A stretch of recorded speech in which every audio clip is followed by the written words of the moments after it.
Good morning, everyone. Welcome to Tuesday's proceedings. May I ask our religious leaders to offer some prayers? Imam C, you have the floor, please.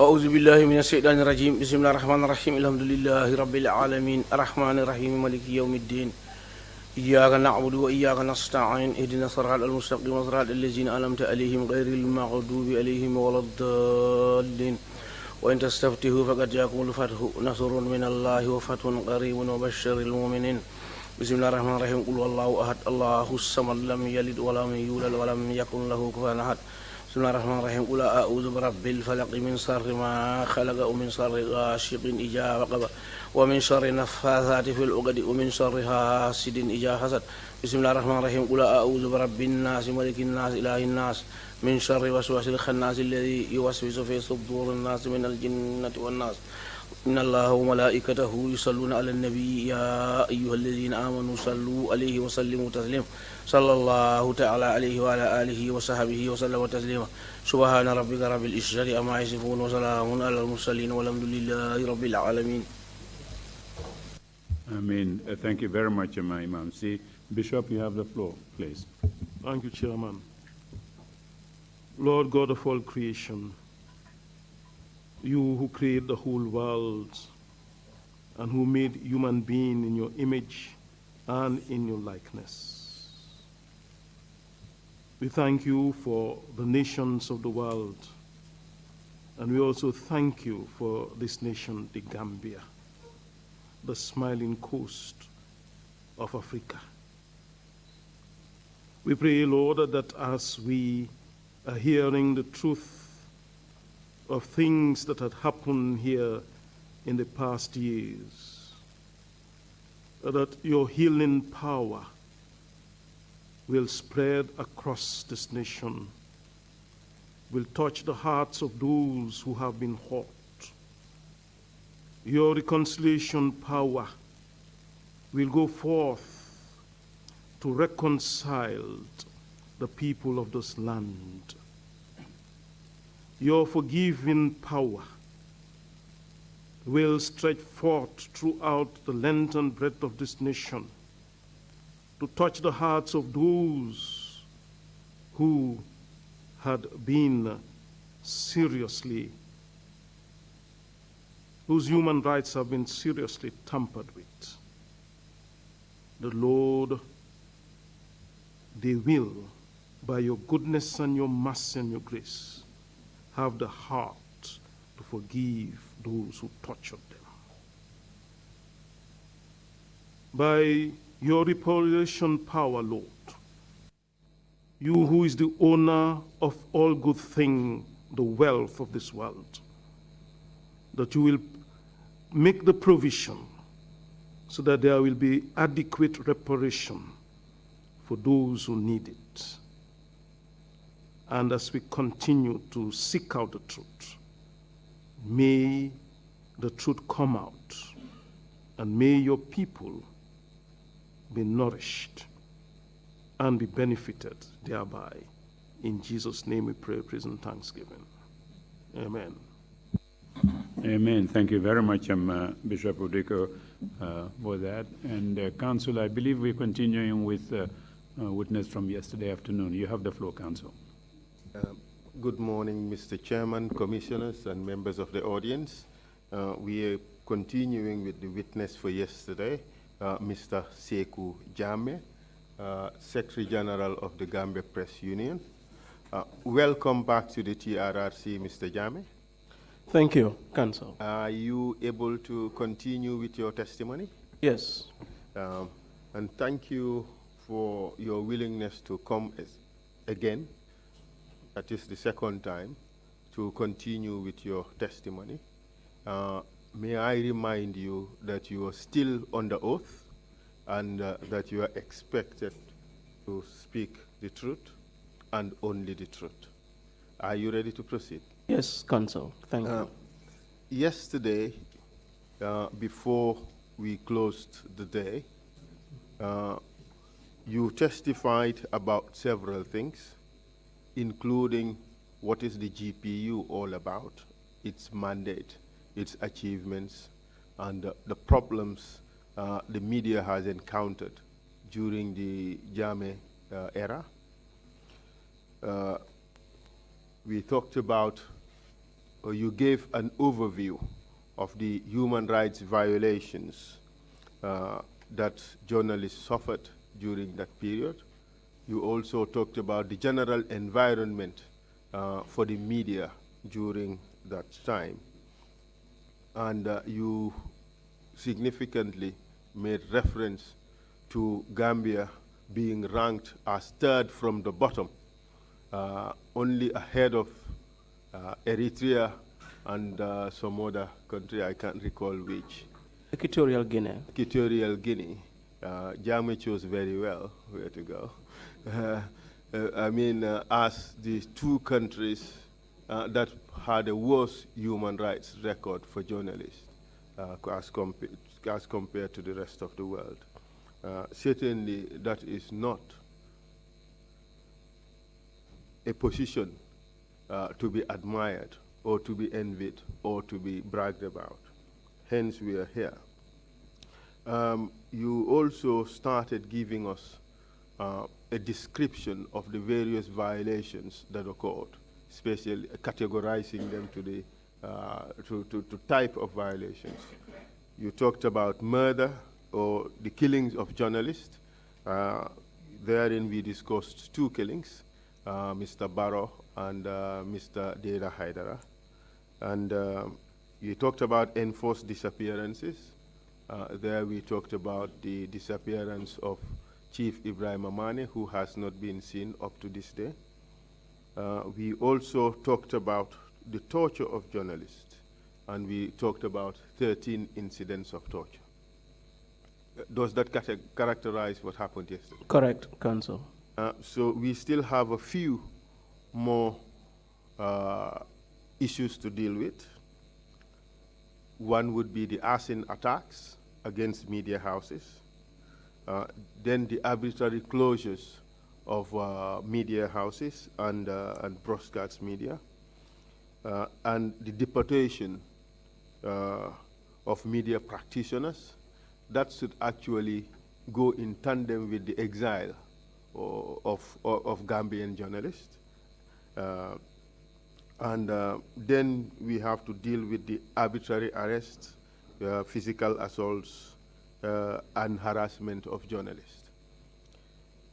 And finally, we would have to deal with the repressive laws that were put in place in order to help JAMMEH achieve what he wanted to achieve.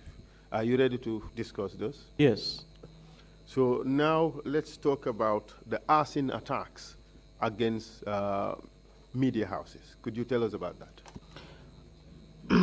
Well, I think the first arson attack came about in 2001, and then it was on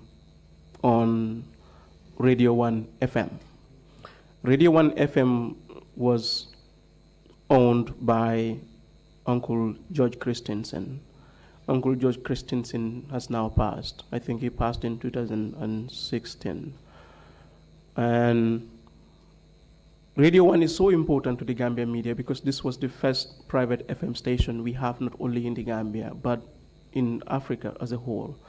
Before, radio stations were broadcasting mainly on SW and MW. So Radio 1 was quite a landmark in the history of journalism in the Gambia. And Uncle George, a very amazing person, started some radio current affairs programs on the radio. And one of those programs that became quite popular was the Sunday morning news hour, where a lot of issues were discussed, including, political issues and some economic issues that were quite topical. So we believe that Radio 1 was targeted as a result of that particular program. And then Uncle George sustained some severe burns during the attack.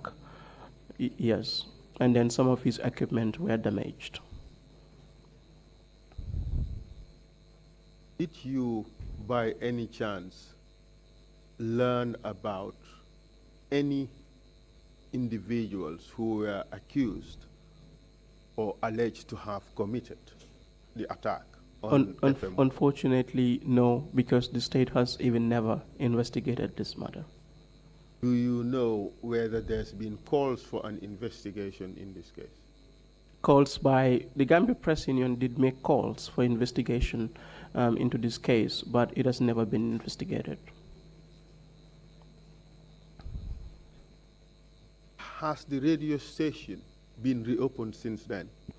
The radio station started operating afterwards, but eventually it voluntarily shut down because I think they could no longer recover. They could not recover from the attack because shortly after the attack, then the radio station started doing less and less of those kind of current affairs programs. Do you know why? I think it's because of the attack. Fear Yes. that the attackers could come again? Well, yes, because shortly after the attack on Radio 1 FM, one of the staff there, Aliuba, who was also a DJ, who was known as Mixmaster, this was also in 2001. One night he was sleeping when he woke up the following morning and he found a letter, in his house, on the doorstep. And they were warning him that, had it not been for the child that he was having in his house, they were going to burn him that particular night for his engagement with Radio 1 FM, because Aliuba was also quite active on that program and on Radio 1 in general. So Aliuba, at the end, I think, had to leave the country. He too went into exile. Yes. Is that letter that was sent to Aliuba or delivered at his home, did it identify who was going to make that attack on his house? Some of the letters are quite anonymous. That it was quite commonplace at the time for journalists to receive those kind of threatening letters. Some of them are quite anonymous. They are anonymous letters, but this particular one was claimed to be from the Green Boys, if I could remember quite well. And do you know who the Green Boys are, or who are claimed to be the Green Boys? Well, the Green Boys were mainly thugs, would describe them, a youth movement that was created by the former president, JAMMEH, to support him. But then they also carried out a lot of atrocities. And those atrocities were carried out for the benefit of who? For the benefit of the regime of JAMMEH. Good. Was this the only arson attack on a media house, as far as you know? No. Independent newspaper in 2004 was also attacked.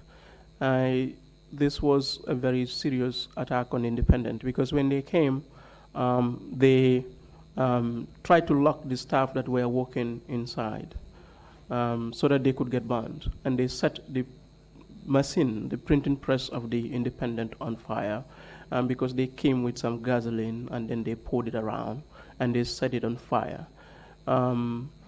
So what eventually happened was that one of them dropped his pistol, and there was a staff there, Namori Tarawale, I think he was the head of production at the time, who found this pistol and gave it to the police. Lamin Cham, okay.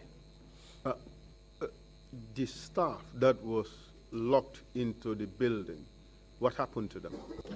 Some of them did sustain some burns. Some of them escaped, without having any major injury at all. Yeah. But there were no fatalities? No fatalities. That's right. So the printing press was damaged, the staff escaped, some with burns, and one of the staff, Namori Tarawale, found a pistol in the premises. And what happened to that pistol?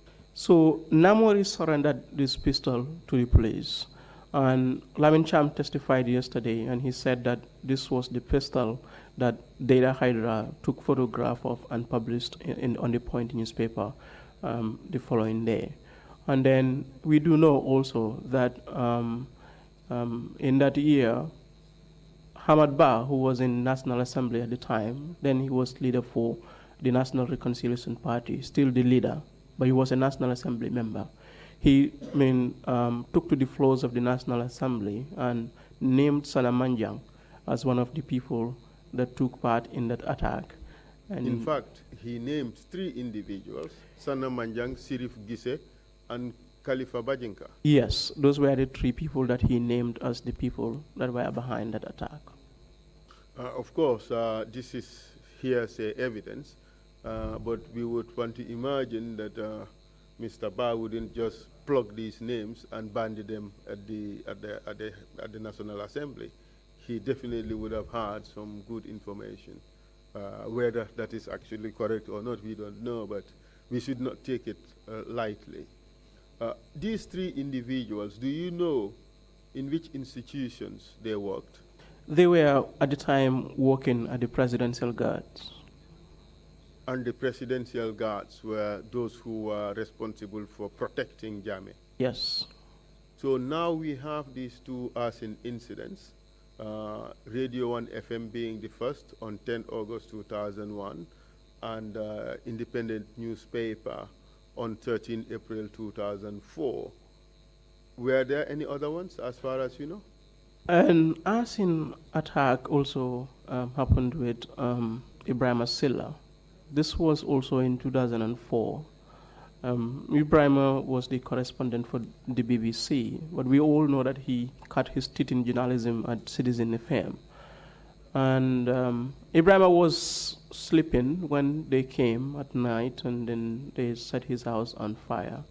He was inside, his wife was inside, his kid was inside. He luckily was able to escape. And then afterwards, he went into exile also. Did he also receive one of the letters that they would customarily send?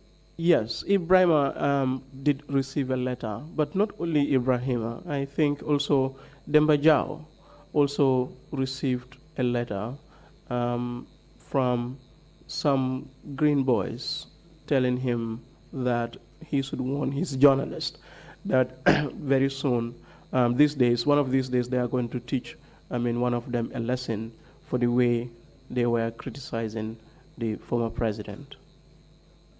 And the letter to Mr. Silla, according to the dispatch from the GPU, indicated that the Green Boys would not sit idly by to see that their president is criticized unnecessarily. Yes. And that they warned, they gave him a final warning, and that very soon they would teach him a lesson for all journalists to know. Very well. That was the warning given to Mr. Silla. Yes. But, all these things were claimed to be done in the interest or benefit of Yahya Jammeh. Was this publicized in newspapers? Yes, these cases were publicized in the newspapers. In fact, perhaps when we got into the methodology of how we gathered all this material, I can talk about it. Yeah. Please do so. Perhaps this would be a convenient point. It would set more light in what is to follow. Oh, and okay. Then we take it from okay. So all these cases that we have, for us, as far as we are concerned, we take this commission and its entire process with utmost seriousness. We had meetings with the Justice Minister before the setting up of the commission, and when he told us that this was something that was going to happen, we then thought this was a very credible option for us to come and seek answers to the many questions that we've had over the years, and also to pursue justice, because in all these cases that we are talking about, or we will be talking about, we've not had any justice in any of them. So when the commission was set up, we eventually came here and had a meeting with the executive secretary, of course, to offer our support to the process, but also to see how best we could engage with the commission to seek truth and also pursue justice, like I said. So we then had a lot of interactions with the director of research, and we sent out the forms that were provided to journalists, media practitioners, anyone that we felt was a victim. We circulated the documents quite widely. We told them to come and give true and accurate account of what happened to them. But nonetheless, we also went about with newspaper research, trying to find out what happened in the past. And as the Secretary General, of course, I was very much involved in that, and I led that process. But then what we also did was that in order to independently verify these things that we put in this table that I told you, we hired the services of Emil Toure, who was a president of the GPU, to cross-check them, because Emil had been here for quite a while, to cross-check our findings and see whether this is actually accurate or that is not accurate. So those kind of work was done. But majority of the cases also, when we were making some submission of affidavits to the ECOWAS Court of Justice, this was essentially some of the things that we submitted to the ECOWAS Court of Justice. So that was the methodology that we use. I mean, I come in here to make this testimony doesn't mean that I am the most prominent journalist. I'm not even, as you can see, I'm very inexperienced, and there are more experienced people, and then our hope is that a lot of them will now come and then give true and accurate account to what happened to them and what they had witnessed happen to their colleagues. Well, Mr. Jammeh, you may be very young, but you make us have great confidence and faith in journalism in the Gambia by reason of the way you have acquitted yourself and also journalists that practice in this country. Thank you very much for everything and for demonstrating so much knowledge and confidence in what you have to offer. From what you have just said, the information that you're talking about is information that is gathered from various sources, including the journalists who were actual victims of the issues you talked about, correct? Very well. Good. So now we have talked about the killings. We've talked about the enforced disappearance, and we have concluded also the arsons. Let's talk about the arbitrary closure of media houses. I know, Mr. Jammeh, that what you have to talk about is so much. Mm-hmm. It's not just possible or even fair to really test one on all this information without reference to anything. So feel free at any point in time to refer to the tables that you have, to refer to the material. I too would do so extensively. This is not a memory test. Okay. If that were the case, I mean, you have definitely vindicated yourself. So we are all mighty impressed. So you can refer to the material as much as you want, okay? Thank you. So now, arbitrary closures of media houses. Could you tell us about that? First, the general environment, what was happening, and then we would go into the individual cases. Thank you. Well, I think in total we have about 15, if I get it right, incidents of arbitrary closure in total. They involved a number of media houses. Sud FM was one of them, Citizen. Yes, those arbitrary closures, you said 15 of them. Mm-hmm. Do you know whether any legal process was taken before these closures? There was no legal process in all of them except one, which was the Citizen FM case in 1998. But in the rest, no due process was followed. In a sense, you are suggesting that somebody somewhere just arbitrarily decided that this media house must be closed down. Well, the modus operandi of these people that do this was that mostly you will have one or two or three operatives of the National Intelligence Agency who will walk into the offices and tell them to either cease publication or cease broadcasting. So that's what they were doing. They will say that they've received orders from the top. And what do you understand that to mean, orders from the top? Well, orders from the top Well, of course, it's orders from the presidency. I mean, yeah, Jammeh himself said that once, that actually, I mean, the only office, people usually say orders from the top, but his office is actually the topmost office in the country. The only office that is above his office is the office of God. So, well, I think this is, top means the office of the president. But of course, in fact, the NIA was part of the office of the president. Yes, yes. So they would only take their orders from the president. They will take their orders from the president. In fact, one of the letters that I saw, correspondence from the NIA, they will, the letterhead says that office of the president. That's right. And these closures, you said 15 of them. Which area of the media suffered the most? The broadcast media suffered the most because, like I explained yesterday, they didn't want radio to do quite well in the Gambia because they wanted to keep people in the dark. So the broadcast media suffered the most. And were there any particular programs that were targeted for this, as far as you know?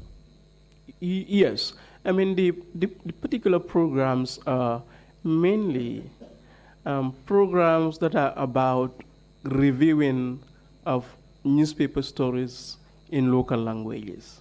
So I talked about the fact that they've allowed the newspapers a certain degree of freedom. So when a newspaper publishes something, that's not a problem.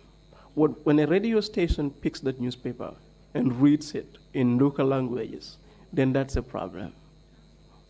It is okay for the few who can read and write to understand what is contained in the papers, but it's not acceptable for the masses, those who can't read or write, to know exactly what's happening. Definitely. Now let's talk about those closures you mentioned. You said there were 15 of them. The first was the Independent, or one of them was the Independent. Mm-hmm. Can you tell us about that closure that was ordered by the Ministry of Justice? Yes. They actually, I wouldn't remember the exact date for that particular one. Could you? 27 July. Yes. 1999. Yeah. In this particular instance, please refer to the material if you must. Yes. What happened was that they told them to, some NIA officers visited the Independent newspaper, their office, and then told them to cease operations because they were not legally registered. Of course, the editors there at the time, Alaji Yoro Jallo and Baba Gale Jallo, were able to prove that they were registered. But then they came again and said, no, you didn't register your business with the Commissioner for Income Tax, and so you shouldn't publish until you regularize that status. But then the following day, Alaji Yoro went there to register to regularize the paper status with the Commissioner of Income Tax, and he was told that actually the Commissioner of Income Tax had received orders not to register the paper. And then I think a week or two later, then they finally allowed them to regularize their status, and they resumed publications. So that refusal, the initial period of 1 week, or the hiatus of 1 week, was viewed as unlawful pretty much because it's a denial of registration. It was. And the next one was Sud FM, when the NIA stormed their offices on 17th October 2005. Could you tell us about that one? This one was a bit controversial because we do not know exactly why Sud FM was shut down. But what we do know was that about 48 hours before the Sud FM station in the Gambia was shut down, the Sud FM station in Senegal was shut down. And JAMMEH had just visited the Senegalese president at the time, and he returned. So upon his return, then that was when orders were given for Sud FM Gambia to be shut down. But the Sud FM in Senegal was shut down for only a day and then reopened. We don't know why Sud FM in the Gambia.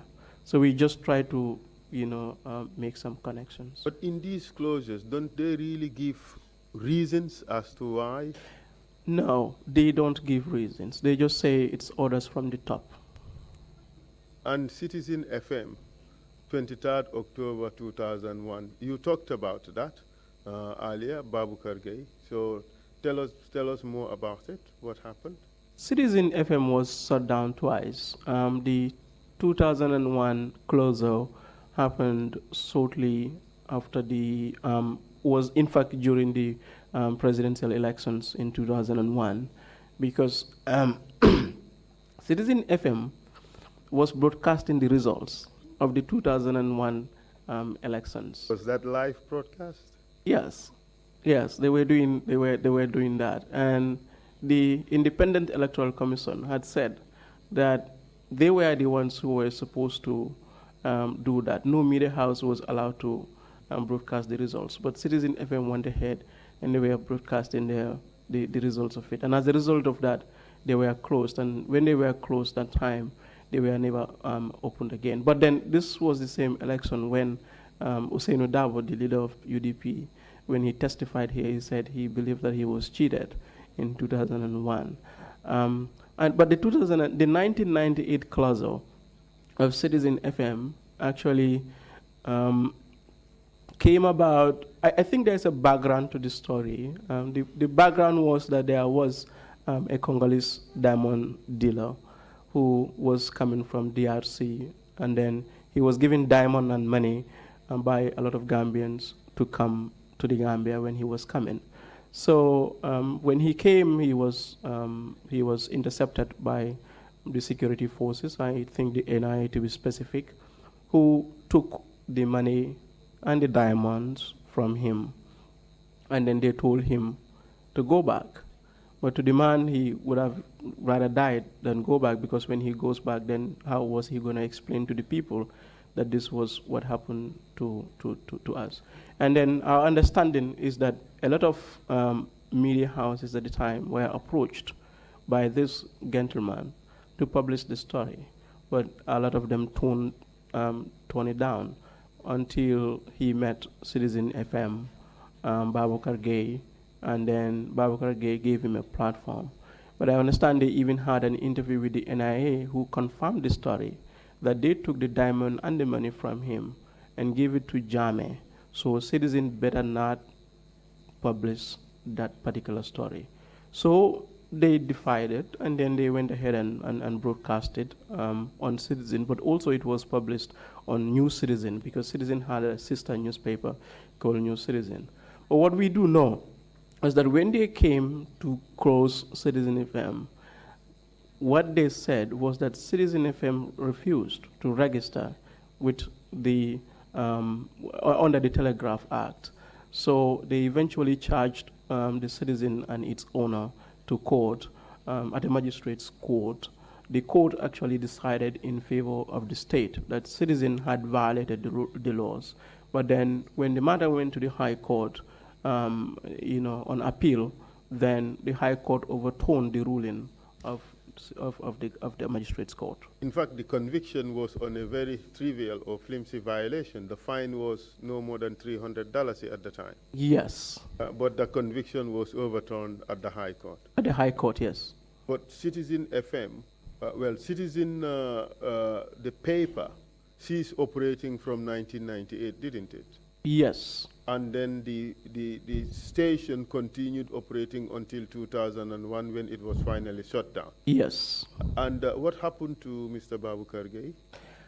Babukar Gay, I mean, I have never met actually Babukar. Like Data, I have never met him also. I mean, they both died before I joined the practice. But I read his work. I came across, I found him to be, I think, one of the most intelligent journalists the Gambia has ever had.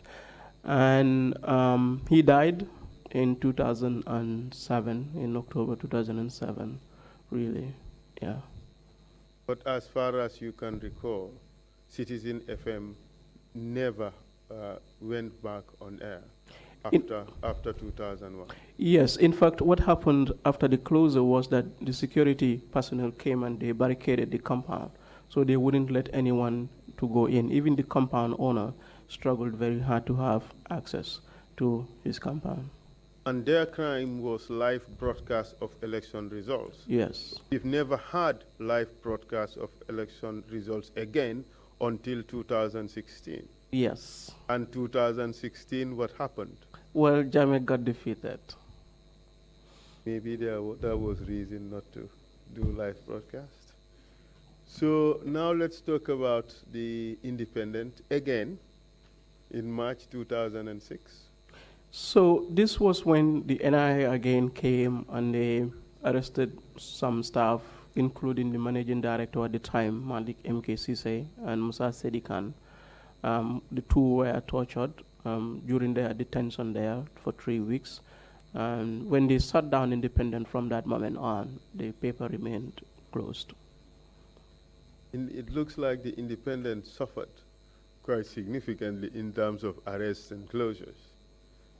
Then we have the Standard newspaper, that was 2010.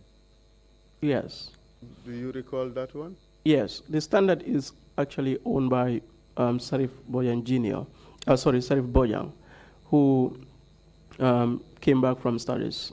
He was, of course, at the Observer, where he also served as editor and managing director at various times. So when he came back, he set up Standard, and after a few publications, then he received orders from the Office of the President, NIA, that he should stop publication. In 2011, during a meeting with media chiefs at State House, that was the first ever, actually, a meeting that JAMMEH had ever had with media chiefs.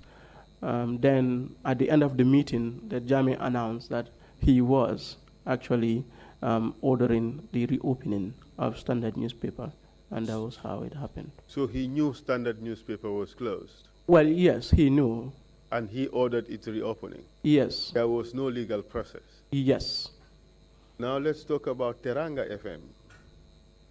Well, Teranga FM was closed down more times or more than any other media house. I think 4 in total. They were first shut down in 2010. That was when they started reviewing newspapers in local languages.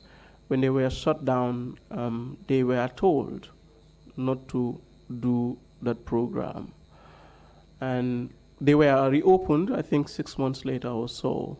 And when they were reopened, they were told specifically, I mean, I had seen that letter myself, because when the editor went to NIA to receive the letter, I met him, and then I saw the letter. They specifically told him not to do that program. And they were also shut down, as at the time the 9 inmates of Mile 2 were executed. Do you recall that incident? Yes, the 9 inmates, I mean, it was after this incident that some of us started sitting down and trying to, put the puzzles together. Because what happened was that the NIA went after the scholar Bakausu. They wanted to arrest him, and he escaped. Of course, they had him before and they tortured him. But this time, he escaped.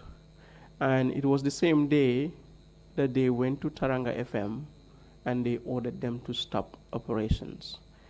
I think 2 weeks later, then the killing of the 9 inmates. Of course, 8 of them were death row inmates, but the 9th one was on life imprisonment. So they killed those people. So when they killed those people, already Teranga FM was shut down.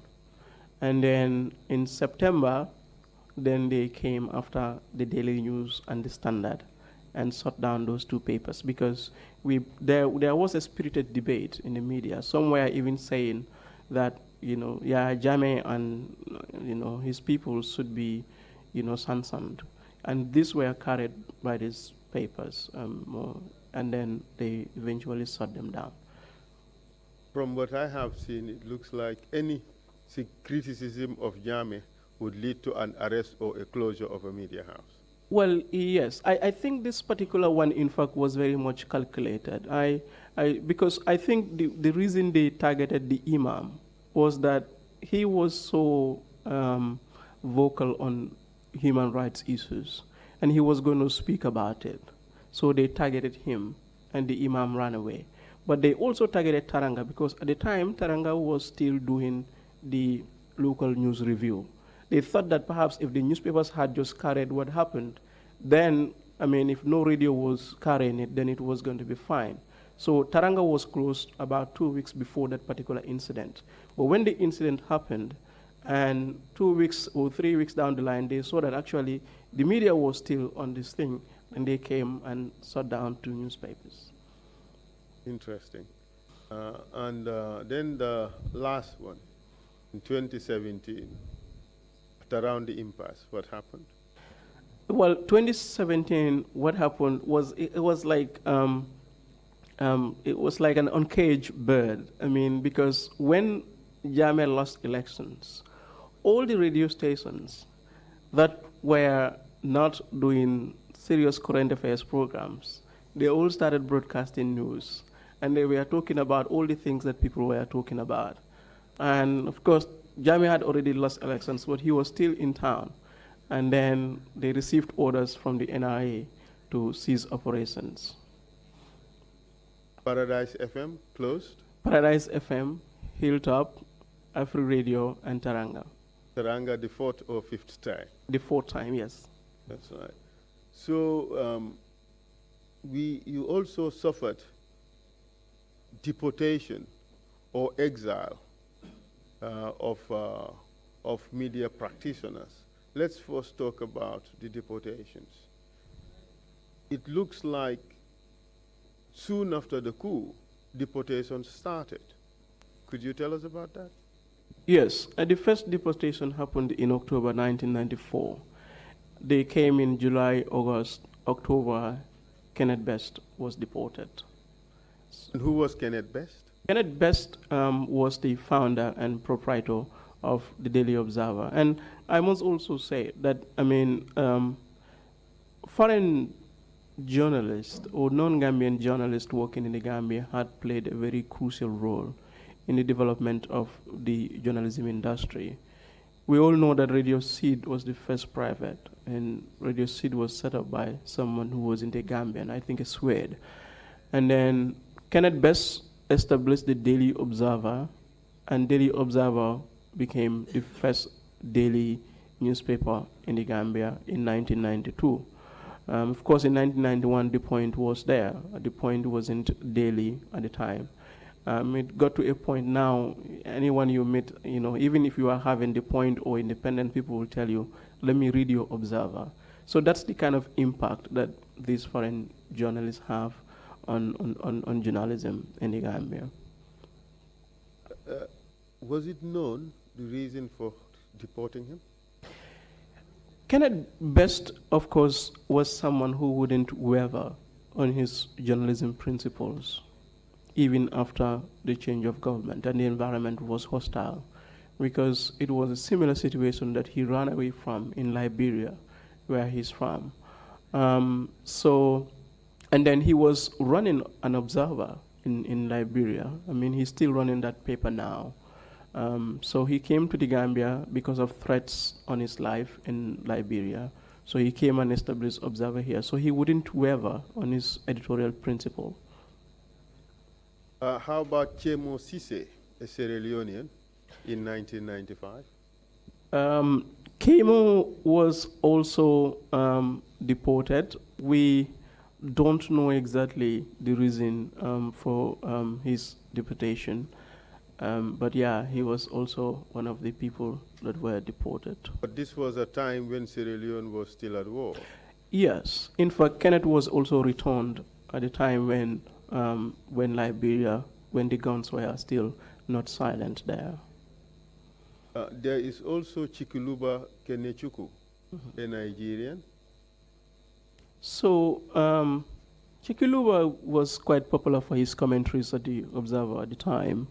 and we don't know exactly why he was deported, but then he was quite influential at the Daily Observer at the time. They took him to Kaulak, Yes, they took him to Kaulak, yes. and then what happened? Well, they told him to get off the car, and then they handed him his passports and told him to get lost.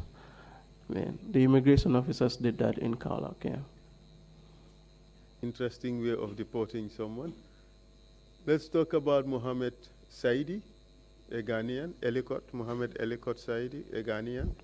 Yes, Mohammed Ellicott Said was the editor of the Daily Observer at the time. And then, of course, he also had a Gambian wife. And we don't know exactly why he was deported, but we do know that he was also quite influential at the Daily Observer at the time. And this was in November 1997. Yes. And Mohamed Mboyo, a Congolese who arrived in Gambia. Yes. Mohamed Mboyo, yeah. So they actually deported Mohamed Mboyo to Nigeria, even though he was from the Democratic Republic of Congo. And then he showed them his papers that he was from Congo. But then what we do know also was that Mohamed Mboyo was, well, he was part of the presidential press corps of Mobutu in DRC. But then And Mobutu Sese Seko, yeah, the former president. the former president, yeah. Right. Yeah. So when the change of government happened there were some threats on his life, so he had to run to come to the Gambia here.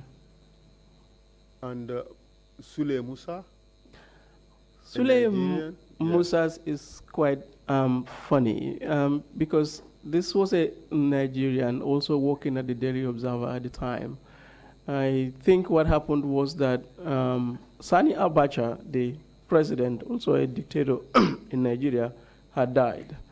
And Sule Musa kind of celebrated that, you know. So as a result of that, he was deported. What we do know was that there were some pro-Abacha and anti-Abacha faction within the Nigerian community at the time. So what we are told is that some of his, Nigerian friends reported him to the High Commissioner in the Gambia, who eventually reported him to the Gambian authorities. But I mean, I understand he was also quite critical of the High Commissioner at the time because, he was often referring to the High Commissioner as the High Commission for propaganda for Nigeria. So he was quite critical, yeah. And he was deported back to Nigeria. Yes. But of course, we knew that there was a close relationship between JAMMEH and Sani Abacha at the time. Yes. So, just to go back a little to Mohamed Mboyo, the dispatch received from the GPU suggests that he was tortured at the NIA headquarters before he was deported. Is that right? Yes.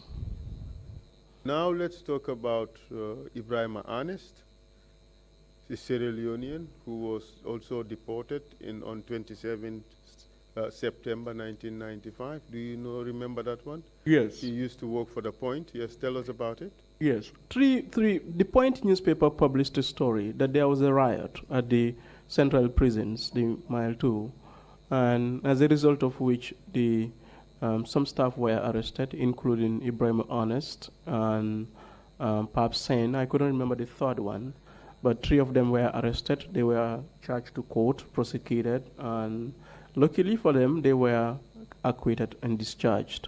Notwithstanding, Ibrahim was deported afterwards. It looks like there was a lot of deportation in the early days, from 1994 to 1998. Is that a correct observation? That's very right. So now let's talk about the arrests and detentions. Mm-hmm. Your dispatches reveal that there were how many arrests and detention? 140 arbitrary arrests and detention between 1994 to 2016. You can refer to your materials. Yes. Should be page 22. Mm-hmm. Yes. How many? 140 arrests and detentions? And still counting. 140 and still counting. Because you have not received everything yet. Yes. Matter of fact, yesterday when I walked in here, one of the staff of the TRRC, Ibuwage, told me about his latest arrest. I told him, but I didn't capture that in here. Yeah. So, and it's still it's 140 and still counting. This means that, I mean, across the 22-year period that JAMMEH was here, a journalist was arrested at least once every month. That was how terrible it was. At least once every month. And in most cases, when you are arrested, you get detained in an arbitrary fashion. Sometimes you get harassed. Sometimes you get intimidated. Some of them were not lucky enough. They got tortured. And we still know about Chief Mane, who has disappeared. We don't know what happened to him. Yeah. And some deported. Yeah, some sent into some exile. deported. Yes, yes. There were some who were, for some reason, were arrested more times than everybody else. Alaji Yoro Jallo and Baba Gale Jallo. Yes, They Alaji seem to Yoro have- Jallo, Bawa Gale Jallo, Alaji Mbai, Lamin Dafe. I mean, all of them independent newspaper. These were people that, I mean, it's quite incredible. I mean, these people are very strong people because if you look at the pattern, I mean, it's like hardly a week goes by without someone from independent being, I mean, arrested or invited for questioning. In spite of the constant harassment of the independent, they Yes. remained resilient and they stood there and did the work, correct? They did. Independent being the kind of paper that it was. Yeah, they did. And in spite of the many arrests, they still remained there working. They Alaji remained there Yoro Jallo working. and Baba Gale Yeah, they remained there and working. Alaji Mbai. Yeah, and Elijah Mbai. It got to a point that I think between 2000 and 2006, almost the entire management of the independent newspaper, I mean, had left the country. Is it this Baba Gale Jallo Well, or he's, another one? well, he's looking at me right now. Okay. Interesting. We have to go through all these arrests and detentions simply because as victims it is important that they get recognition for their victimization, and it is important also for the public to know what has happened to the media and the personalities during the period. It would be difficult, it may be boring for some, but this is important. So we have to go through these 140 instances of arrest. So we crave the indulgence of the audience and everybody to let us go through this because this is very important. Sure. And the first one, from maybe 12 days after the AFPRC, Yes. on 4th August 1994, Sidi Ajata and Halifa Saleh of the Foroya. Tell us about it. Well, they defied the decrees of the junta to ban political expression, and they went ahead and published the Fourier newspaper, and as a result of which they were arrested, prosecuted. That was decree number 4, wasn't Yes, it? decree number 4. It was Khalifa Saleh and Sidi Ajata, yeah. They were subsequently convicted, Yeah. but the sentences were suspended, if Yeah, I could recall. yes, very That's well. right. Okay, and then the next was Kenneth Best. We have dealt with that on 21st October 1994 when he was arrested and also deported. And allegedly he published some articles that were critical of the junta, right? Yes. In fact, this was perhaps an arrest before the deportation. Yes. Yes. And he was detained for 36 hours, and he was advised to be careful with what he chose to publish, correct? yes. And then Ibrahima Sankare in November 1994. He too was arrested for criticizing the government via a letter to the BBC, correct? Yes. And you can refer to your material. Tell us about Abdullah Savage in Yes. November 1994. Yes, Savage was reporting for the Daily Observer, and he was arrested and he was also beaten up. Yeah. Just to situate this in the evidence that has been received thus far, Mr. Chair, you recall we've received testimony about a journalist who was beaten at Fajara barracks when the journalist went to obtain a report with regards to the PPP politicians and demonstrators who were detained at Fajara barracks, the MC Champs, the OJ Jalos, and so forth. So this Abdullah Savage pertains to that incident. Now let's talk about the newspapers that were banned, the publications for newspapers from or by the National Printing and Stationery Service. Yes, they actually ordered the printing corporation not to print newspapers, private newspapers. Of course, it was printing the government-owned newspaper. I know you were 10 years old at the time, but tell us what significance or why was it important at the time for printing, as we used to call it, or the National Printing and Stationery Corporation, as they later changed it into?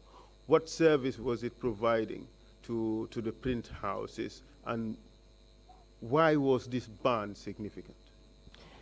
The technology that the media houses were using was quite old. In fact, the Point newspaper was the first the first tabloid that started this computerized system of publishing newspapers, and then followed by the Daily Observer. So before, all the newspapers that were publishing on mimeograph, and the Gambia printing press had at the time a more modern equipment that afforded quality printing services to the people, but also affordable for the because it's government owned, also affordable for the print houses. The private ones that were existing were pretty expensive for them, and a lot of the media houses don't have their own printing press, so they do the printing with the National Printing Press. Yeah.